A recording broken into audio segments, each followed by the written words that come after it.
The injuries are mounting for the Seattle Seahawks. There's just really no way to couch that. And we're wow.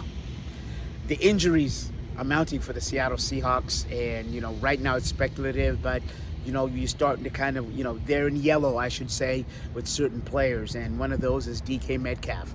And DK Metcalf spoke to the media yesterday, said he was okay, but he's missed 2 straight days of practice. So, but look, we've got tomorrow, so they could just be resting him. He got hit in the ribs in the Lions game, which takes a few days in terms to heal that, depending on the severity of it.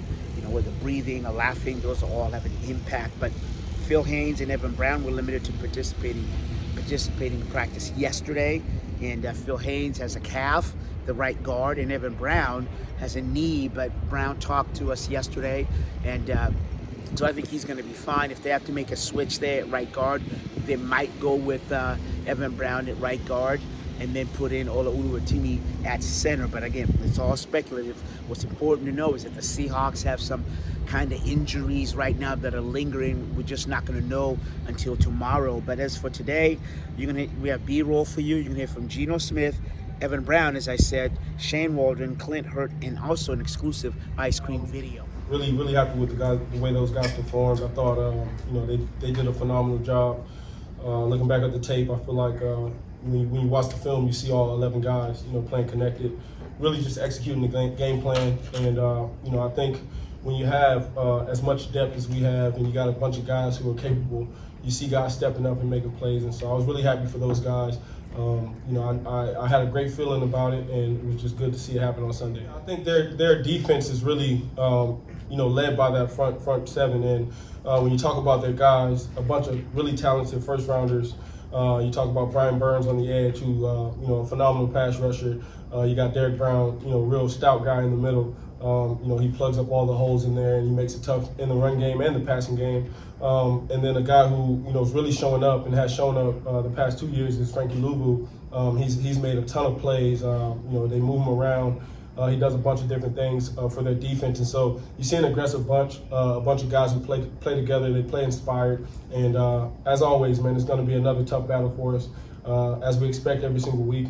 And those guys do a great job. So we look forward to, another opportunity to prove us. I wouldn't say it's a challenge. That's what we have to do as an offense. I think for the majority of the time, the last 2 years, we've been seeing nothing but 2 high shells, and we can expect that with the talent we have at wide receiver and the type of tight ends that we have in the passing game. And so that's something that we're expecting. Obviously, they can call any call they want. They can make any adjustment they want. We just got to be ready for it. And so whatever they have for us, we got to go out there and make the proper adjustments if need be. But it comes down to execution. And so we got to see what they're doing and make the right calls, and then obviously go out there and execute the game. New York, well, when they won the Super Bowl, and I remember just watching that team and just the type of passion they played with. That game was a tremendous game. I mean, they really took it to the Broncos, who had a really good offense, and you can see, coming into the game, they might have been kind of thought of as the underdog, so maybe they had that chip on their shoulder. But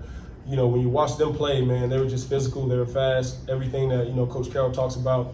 And that was a great team, and it's fun to have a lot of those guys who still come back and still lend their expertise to the young guys. But it's great to have those guys being honored this weekend. They're a great bunch, and they mean a lot to the city and to the man. I think it's only 2 games, and it's hard to make an assessment on that based on 2 games.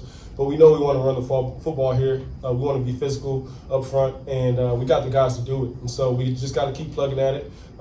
Shane's going to keep calling those runs, and we're going to keep giving it to our talented backs, and our line's going to continue to, press forward. And so whatever the numbers are, it is what it is after 2 games. But I believe that those will obviously improve as the season goes along, and those are things that we got to continue to work on in practice. So it's a key to our offense. It's a key to our team. It's a big part of who we are, and so we just got to keep plugging at it, and knowing those things will work out. Let's start it off. How impressive was what the 2 tackles were able to get done last week in that environment for 2 guys to step into it? Yeah, I definitely think that when you see 2 backup swing tackles come in and play a great game, but from the inside looking out, we know what those guys can do. They've had countless game reps before and have done it, at a high level. So, it wasn't shocking to us. You've been that guy. What's the key to stepping in when you're called upon? Like, okay, you take over, gotta go.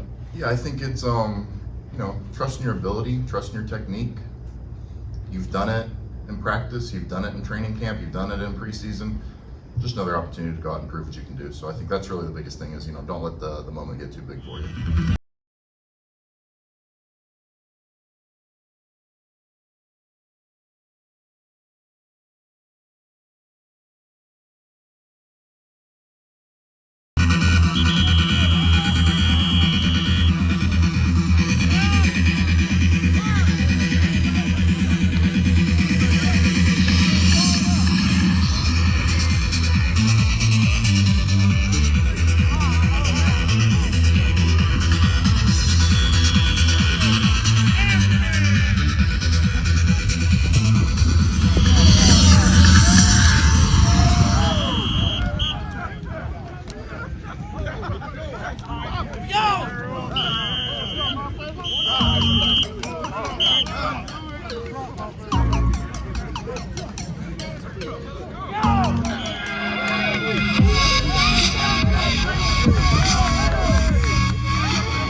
As an offense, really through 4 quarters and into overtime, that messaging of playing consistent football throughout, I think really started to come true for us, came to fruition there. We know there was some spots in the second quarter there where, we didn't finish like we wanted to, but we also talked about knowing that, every drive might not finish perfectly, but how do we get on the sideline, adjust what we need to adjust, talk through any things that came up, and then get out there the next drive with that positive mindset. And I thought the players, starting with Gino and going through the whole offensive group right there, really took that mindset throughout the game, and it paid off in that overtime period there.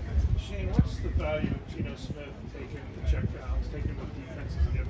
What's that do for the whole offense?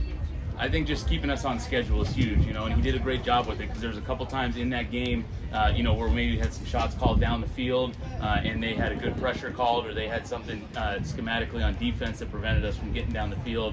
And Gino did a great job. Took Charbonnet on a check down on one of those, but taking the backs or taking the underneath route when it wasn't there, kept us out of some of those third and extra longs or second and longs. And the chances that we did get in the second longs, again, the same thing, same process there, where if the deep stuff wasn't there, he was able to get the ball out, get some completions, and keep those positive plays rolling. Still waiting on that explosive run to help with the yards per carry thing, but in terms of week 1 then to week 2, we still have had those positive runs. We've had the efficient runs, just not the big runs, so to speak. And so I think we'll keep working on that, keep working on the timing and the rhythm between the running backs and the offensive linemen, tight ends, receivers in the blocking game, so that we can get some of those runs to be more than 3, 4s, and 5s as we go. And then, like anything else, I thought the one positive thing we talked about, the red zone efficiency, is we were able to run the ball. You're not going to gain a bunch of yards from the 2-yard line, obviously, right? So had 2 really good runs, one with the offensive line on Ken's first touchdown,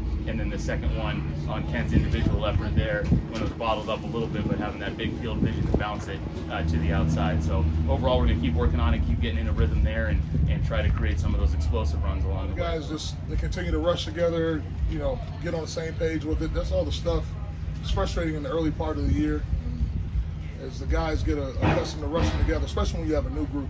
Guys are like Jaron, Shenna, DT with Mario or Draymond. Guys are getting accustomed to rushing together in the game. When you get training camp practices and you really can't dig in because you got to be smart around your own quarterbacks, there's a little bit attributed to that. But the season's underway, so we don't have time to be patient with that. We just got to keep pushing, and we got to get that part worked out and figured out faster. So it was good to see it come alive in the second half. We got to continue to build on that in the upcoming weeks.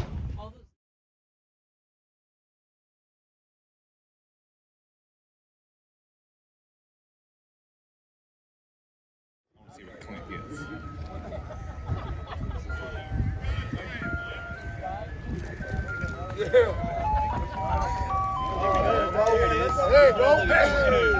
There you have it. And so, yeah, the ice cream video, this is what Pete Carroll does. He brought out the ice cream truck to the players, kind of Clint talked about it. Pete does a lot of these things to make it fun. They're very competitive. Clint said, you know what, but Pete tries to make it fun so that, we stay with the competition. And there you had it. We actually got some of the ice cream as well. So it's, again, the big news is the injury front containing Metcalf and Haynes. So, we're just not going to know until tomorrow. So today, as I said, Brown kind of switched in the position. So from the VMAC in Renton, I'm Asvita Mara.